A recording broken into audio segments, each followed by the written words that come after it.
None of it felt real. From Mom's phone call telling me that she was sick in a crackly voice to seeing her in that hospital room days later, vulnerable for the first time in my life. Iron and steel don't look vulnerable, and that was Mom, forged from the flames of struggle, and I thought foolishly invulnerable. But no one in this world is that, ever. For all of us, rich or poor, good or evil, death eventually comes. Looking out Mom's window in Ashland, Oregon, snow drizzling on a pasture of horses grazing, surrounded by ice-capped mountains, I thought about how different this place was from the south side of Chicago where Mom raised me. Like the captain of a ship, she guided me through its treacherous waters to a mechanical engineering degree from DePaul University, and I was here to guide what remained of her to a final resting place. Oh, how she loved watching those horses. There were times I'd call her after work, feeling crushed and worn out, frustrated with my boss in the world, and she'd tell me about the horses, pitch black, blazing white, and every color in between, galloping in that pasture. All the things tearing at me would just float away. Well, almost finished. Packed up a bunch of dresses, shoes, pants, and blouses to send to Uncle Ronald's wife, who loved Mom's style. Then there were the crystals, tarot cards, and astrological charts she had. I didn't believe in or understand any of it, but her oldest brother Paul wanted it all. Uncle Paul was a physics professor at Circle University in Chicago, so I had no idea why he was interested. He was a man of science, after all. Mom had 8 brothers: Paul, Ronald, Melvin, James, Gerald, John, Aaron, and Elijah. She was the only girl, middle child.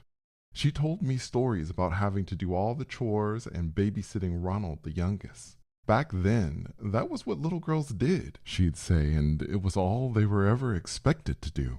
Of course, Mom exceeded expectations. She rose up the ranks from a customer service rep at behavioral health to chief financial officer, a job she despised. But work wasn't something you needed to love, she'd say. If it fed you, kept clothes on your back, and a roof over your head, it was doing exactly what it was supposed to do. The night before Mom was to be cremated, I'd finally stripped her townhouse down to bare bones. All the furniture had been sold, and everything that needed to be packed up and sent off was long gone. All the bills had been settled, credit cards shut down, streaming services canceled, and before I drove her remains to Mount Shasta, where I'd spread them in the only place she loved more than Ashland, I did one final walkthrough. Out of all the nights I'd spent there, sleeping in Mom's bed, there was something different about that night. Couldn't quite put a finger on it, really, just a feeling. Or was it the quiet? It seemed somehow thicker as I walked down the steps, looked in the garage, and checked around the kitchen. I saw the garbage and remembered that I needed to take it out to the sidewalk for the trash man. What? The sound was about as loud as a whisper, but when everything's quiet, a whisper can make your ears ring. Far as I could tell, it came from somewhere near the steps, so that's where I headed. The front door, a few feet away from the steps, was shut, so it wasn't that. I checked it anyway, twisting the knob. Locked. Then I turned around.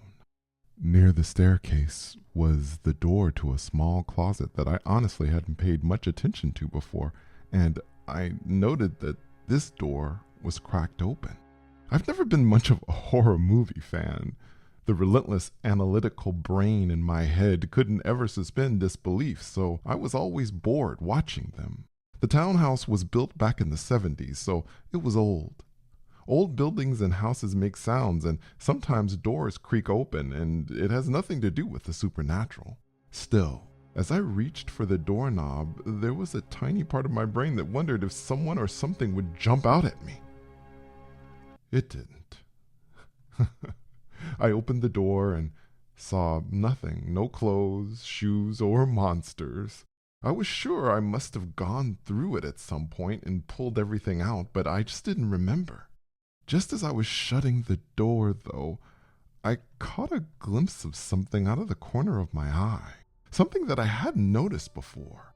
I stooped down, pulled out my phone, and turned its flashlight on a tiny groove along the bottom half of the wall. Then I wedged my fingers into the groove and pulled. It came off, a rectangular, perfectly cut section of drywall. Inside was a compartment about the size of a small box. I focused the flashlight inside and saw a stack of notebooks. I carefully pulled them out and laid them on the floor in front of me. They were thick and tied together with a purple ribbon, Mom's favorite color. Notebooks hidden in a secret compartment? It was so un-mom-like. She told me everything about the drugs she'd dabbled with in her 20s and the time she'd got arrested for shoplifting at 18. In the last years of her life, she even confessed the real reason she'd lost sight in her right eye. It wasn't the result of playing with matches, something she'd told me when I was little and asked, "What happened to your eye, Mom?" She'd actually been attacked. I thought I knew everything. Maybe the notebooks belonged to the folks that had owned the townhouse before she did. I blew a thick coat of cobwebs off them, and through the cloud of dust I saw written in black ink on the cover of the first notebook, Book 1, The Shadow. I carried them upstairs and to her room, set them down on the bed, then just sat staring at them. Regardless of whether they were Mom's or someone that had lived here before her, it was obvious that they didn't want them found. So then why not just shred or burn them? I reached out and carefully removed the ribbon. I'll read a few paragraphs from the first notebook, I thought, and if it isn't Mom's writing, I'll shut it and put them all back where I found them. I flipped on the lamp near Mom's bed and opened the first one. Well, the handwriting was relentlessly neat and perfectly spaced. Definitely Mom.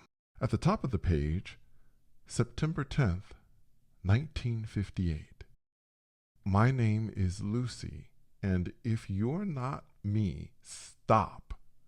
This is for my eyes only. Well, I stopped. Mom never raised her voice growing up, but when I messed up, there was this look. In my 50s, a grown-ass man, and I'm still scared thinking about it. Then I smiled. 1958. Mom was born in 48, so she was 10. 10 when she wrote this. Keep going, I heard from someplace in my head. Or was it a feeling? It's okay to keep going. So I did. The following are my wishes in order. I wish for lighter skin, lighter eyes, and long skinny legs with a nice round rear end. I wish that my job is a model on the cover of Ebony magazine with a pearly white smile. But that is on Saturdays and Sundays. Monday through Friday, I'm an architect and I make the most amazing houses in the history of Chicago. My third wish, to know who the shadow was that walked into the bathroom when I was in the tub last night. It was 2 a.m., the time I always like to take a bath because my stupid brothers are always in there during the day stinking it up and combing their stupid hair. Little Ron burned the skin off the top of his head trying to straighten it with a hot comb by himself once, and I swear I laughed so hard. Mama whooped me. At 2 a.m. there were no crowds. Just me most of the time, and when the shadow appeared, the lights flickered, so I knew something different was happening. With spirit beings, there was none of that. I'd just be taking a bath and they'd say, "Hi, Lucy." It's not scary because I'm used to it, just like I'm used to living above a funeral home. Been happening to me since I was 6. That was the first time I saw one. Her name was Eleanor, and she had just passed away a few days before. She had these thick white glasses and a big floppy white hat and a long flowing purple dress. The dress was pretty, and seeing that was the first time I knew purple was my favorite color. She talked about her life that night, how it was good, but she couldn't stand her husband because he snored too loud, and it was right up against her ear every single night, and that when he passed, she didn't want anything to do with him. At first, knowing I could see them, the spirits, was a little bit scary, but that was because they'd be there suddenly. I didn't expect it. Other than that, they looked just like normal people, so it wasn't scary to see them, not at all. But the shadow, it didn't look like a spirit. Didn't have eyes or a mouth or a nose, and it didn't say, "Hello, Lucy." Just stood there. I kept taking my bath because I knew Mama would be up soon to pray. She always got up around 3 a.m., and I knew I had to be finished by then and in bed. After a while, I asked what its name was. I say it because I didn't know if it was a boy or a girl shadow. It didn't say anything. Maybe shadows don't speak. Eleanor spoke, but she didn't always move her mouth. Sometimes I'd hear her in my head, and sometimes I didn't even hear words. It was just feelings. Mom was getting up. I blinked, and the shadow was gone. September 11th. I hate my school, not 'cause of lessons. I love to learn. Math is fun. I love numbers. English is okay, and science is boring, but Till Elementary School is falling apart. The floors inside the halls are cracked and dirty. The ceilings have got cobwebs, and the lights are always flickering or burned out. But that's not the worst part. There's this girl named Gina in my class, and she won't leave me alone. Today, just like every other day, she always says, "Good morning. I see you got the Holy Ghost again. Hallelujah." At first, I thought she was crazy, but then I saw her looking at my stockings. They're white, and I don't have many pairs, so Mama washed them a lot, and they got tiny holes in them. I thought they were too small for people to see, but Gina saw them. She was snickering more than usual with her girlfriends, passing notes and looking at boys, but none of that mattered to me today, 'cause I couldn't stop thinking about the shadow. Who was it, and why did it come to see me in my bathroom? I thought hard. It wasn't the only strange thing that had happened to me lately. Last week, I started hearing this sound. It was around 2 a.m., my bath time, and it wasn't Mama. I knew Mama's footsteps, and these creaks weren't that. They were more like what you might hear on an old wooden ship at sea. And it got louder and louder, then softer until it was gone. Before that, 7 times 7. I looked up. Miss Moore, my teacher, was staring at me, and so was the whole class. 7 times 7. 49. 7 times 8, 56. 7 times 9, 63. 7 times 10, 70. 7 times 11, divided by 7, and on and on. Miss Moore didn't like that, and I almost got detention for sassing. Peanut butter and jelly with a bottle of milk. Lunchtime. And before I took a sip, I closed my eyes and imagined it was poured from a carton with a picture of a cow's head, not white powder stirred with water. I don't care how much Mama says powdered milk tastes just like regular milk. It doesn't. And where was Larry?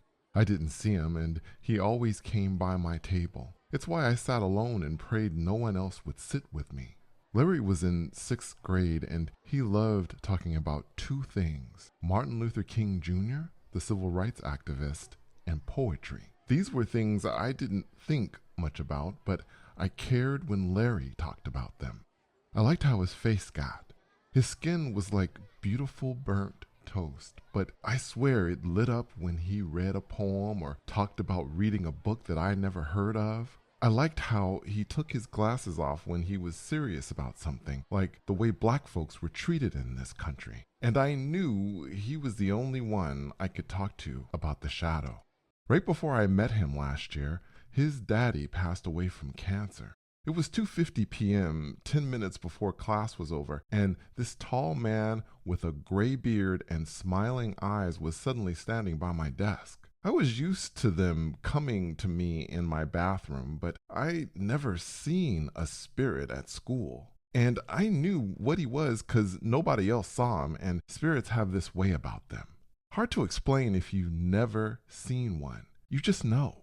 He stooped down and whispered this name, Larry, and he wanted me to give him a message, that he needed him to be the man of the house, that he needed to take care of his mother and little brother, that he loved him more than he could ever imagine, and there was this look in his smiling eyes, like, I wish he could have been my daddy. He told me what Larry looked like, and after school, I caught up to him. How do you tell somebody their dead father gave you a message to give them? I didn't think about that, just told him. And he stared at me. I don't know what he was thinking, but I was hoping he didn't get mad and punch me in the face. He didn't. He just walked away.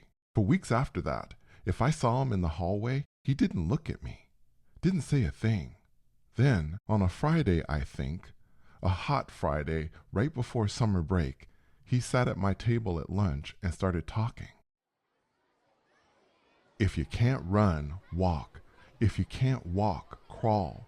But whatever you do, keep moving forward. I looked up, saw my reflection in his glasses. Larry. He was like a spirit being, just there, never really said hi or bye, would just start talking where he left off. And yesterday, he was talking about Martin Luther King's visit to Northwestern University a few months back. That was the speech he gave, Larry said, taking a bite out of his ham sandwich. Then he took off his glasses and said one day he'd look Mr. King in the eye and shake his hand. I believed him, or I should say, I believed in him. Larry could do anything if he put his mind to it. I sipped my milk, then started telling him about the shadow. A shadow? Your shadow? He asked me. No, I said, not my shadow. Who knows what evil lurks in the heart of men? Only the shadow knows. Who was that? Gina. I turned and saw her standing behind me. She giggled. No idea how long she was standing there. Her and her girlfriend sat down by us, and the rest of lunch was ruined. The worst thing was, she kept smiling at Larry, and he smiled back. And oh, I'm not sure why this was making me so mad. September 12th, 2 a.m. Finally, I could breathe, and the water felt nice and warm. Maybe the shadow would come back. Maybe it would say something this time. But it was getting late. I thought about Gina. I was so tired of her. So tired of those stupid stockings. My eyes felt heavy. I was going to get out of this tub and get into bed. I was going to sleep and sleep just another minute in this warm water. Was it raining? I opened my eyes. I wasn't in the bathtub anymore. Pink sleeves. I raised my arms and I saw pink sleeves. I hate pink, and I knew I didn't have a pajama top like this. Nothing this warm and thick. Hungry for cookies. Chocolate chip cookies. I laughed inside my head. Mama used to make ice cream, but that was on our birthday. We never had cookies. I saw a big dollhouse in the corner, tall as me. Thick pink bed sheets and curtains. floors, clean and shiny, posters of Sidney Poitier and Lena Horne on the walls. This wasn't my room or my body. This body was like a dress and I was wearing it, but it wasn't mine. It was borrowed. 11 years old. I somehow knew that was how old this body was. 11, not 10. Looking at my hands, still black, but lighter skin, closer to Paul's color. Colored folks didn't have dollhouses like that, at least none that I knew about. I got up and tiptoed out of the room. Daddy would hear me if I didn't and call out my name. I wasn't sure what that name was, but I knew I had to be careful because Daddy didn't want me stealing chocolate chip cookies in the middle of the night. My room was upstairs. So much space. I walked down the steps slowly, steps that were carpeted and looked freshly vacuumed. In the kitchen, I cut on the light switch. How did I know that it was near the stove or that the cookies were on top of the refrigerator? I don't know why.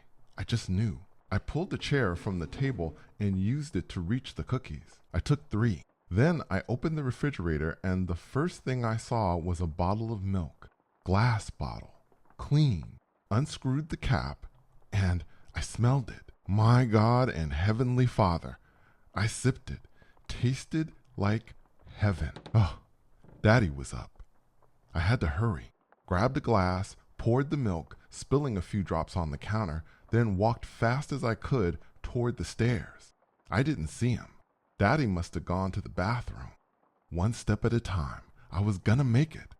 It was strange, knowing but not knowing this girl. Her mama, she called her mommy, not mama, but for some reason it was hard to see her mommy in her thoughts, like she'd pulled a curtain around her. I reached to open the door to my room and noticed a sign on the front, a name, Amanda's room. I sat in Amanda's bed, cross-legged, the cookies set perfectly on those ugly pink sheets. Then I took one, dipped it in the milk, and took a bite. It was divine. Mommy always said to never eat cookies in the bed because then I'd get ants. The curtain in Amanda's head opened just a little bit, and I saw Mommy in her head, but then it was pulled shut again. I was gonna be careful. I was gonna make sure that there were no crumbs. I dipped the second cookie in the milk and at the same time carefully swept the crumbs from the first with my hand, making a neat pile. And I saw a shadow standing in Amanda's doorway, a reflection in her window. I thought, the shadow from my bathroom? What was it doing here? I kept staring and I realized that it wasn't. The shadow from my bathroom didn't have a nose, mouth, or eyes that I could see, but this one did. Green eyes. I could see them through the holes in his ski mask. This was no shadow. This was a man, tall and thick. I couldn't scream. I tried, opened my mouth, and nothing came out. Jumped out of my bed fast as I could and ran for the window. I yanked it open, icy rain spraying my face, and I opened my eyes, looked at my arms. No more pink sleeves. Back in my own body and still in the bathtub. I grabbed a towel and opened the door, expecting to see Mama, but it was Paul. He was looking down at me like I was crazy, but that was normal. He shook his head and told me to get out, so I did. The rest of the night, I didn't sleep. Little Ron was where he always was, sleeping on my chest, his fingers up my nose. We shared a bed with Melvin, who slept opposite, so his feet were in my face and they smelled like fart. But that night, it didn't matter. The only thing I could think about was Amanda. Sometimes I'd dream about the lives of spirits when they had a body. It was like they'd show me things and I'd watch like I was watching a movie show or TV. Tonight I was Amanda, but still Lucy. Tonight I saw the world through her eyes, but how could that be? Maybe I was dreaming. I still did that from time to time when a spirit wasn't trying to show me something it needed me to know. Just a normal dream that didn't mean anything. I took Ronald's fingers out of my nose and turned away from Melvin's stinky feet. Just a dream. I said it over and over again, and if it wasn't, I hoped, I prayed that Amanda was okay. Recess. Finally.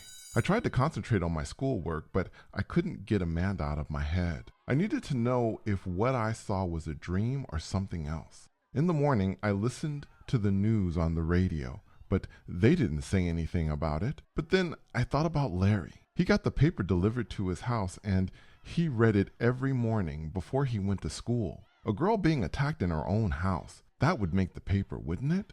Maybe Larry saw it. I almost never talked to Larry in recess because he was with his 6th grade friends and I didn't want to bother him, but this was important. Let's see. 4th graders playing kickball. Had to be ready to duck because they aim at girls. Mostly 3rd graders on monkey bars. I love the monkey bars. Swinging is fun. Where is he? 6th graders like to stand around or sit in the grass talking. I don't care what grade I'm in. I'll always like the monkey bars, but I think 6th graders don't want to look like little kids, so they don't play. That's boring. Larry was usually sitting in the grass with Charlie, his best friend.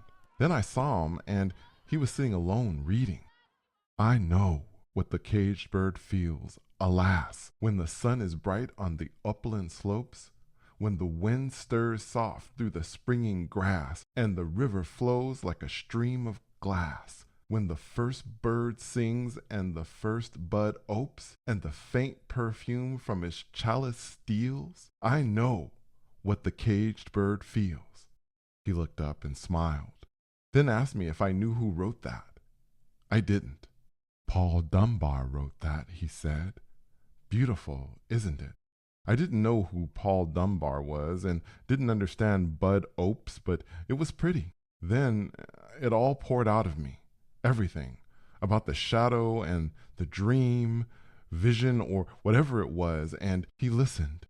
He hadn't read anything in the paper, didn't remember seeing the name Amanda anywhere, but that didn't mean anything. The newspapers didn't report on the things that happened where we lived. Sometimes you'd hear about something like Emmett Till. What happened to him? Larry showed me a picture of him in the paper.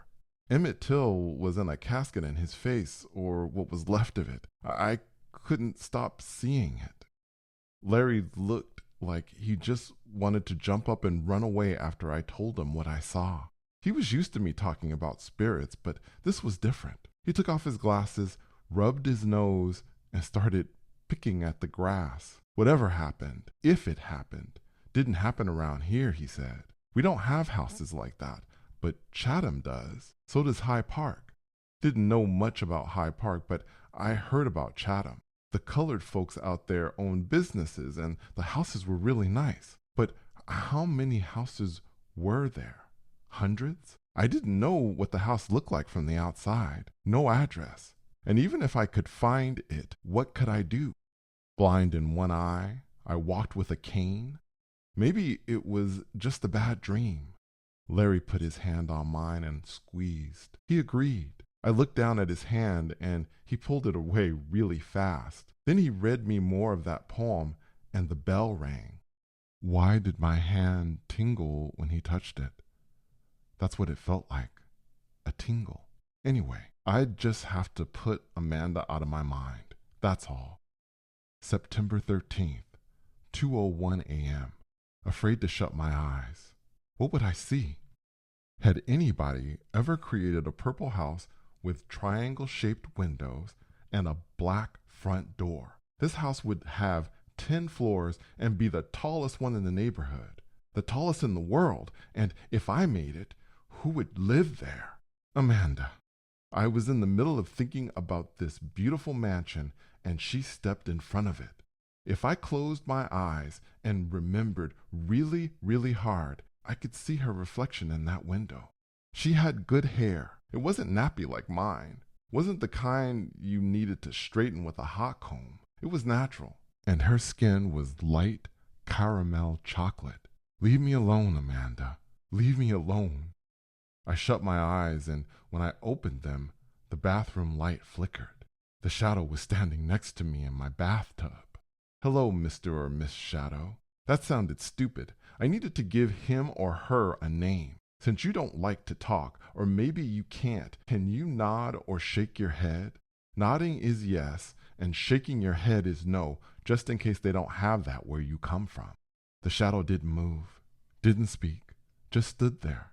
I closed my eyes and tried talking to it in my head, tried asking who and what it was in my thoughts. That always worked with spirits that visited, but from the shadow there was nothing. Did it even have thoughts?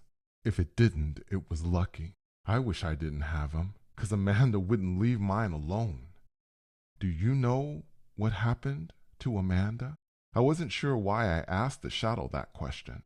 I blinked, and the shadow took my chin in its shadow hand. I wanted to jump out of the tub and run, but I didn't. Its hand was cold and strong, but gentle, and that hand lifted my chin until it was looking into its shadow face. I saw flashing lights, red and blue. There were houses, nice ones, brownstones, the kind white folks owned.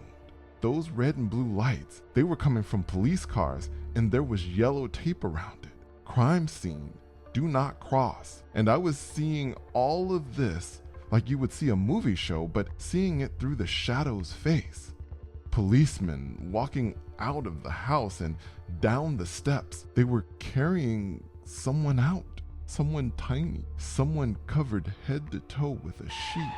Another car pulled up, almost crashed into one of the police cars, a station wagon. A woman with gray hair, dark skin, and red eyes screaming, "No!" The shadow let go of my chin and stepped back. I blinked, and it was gone. I stared at the bath water I sat in, and I knew. The shadow didn't have to say it. Amanda was dead.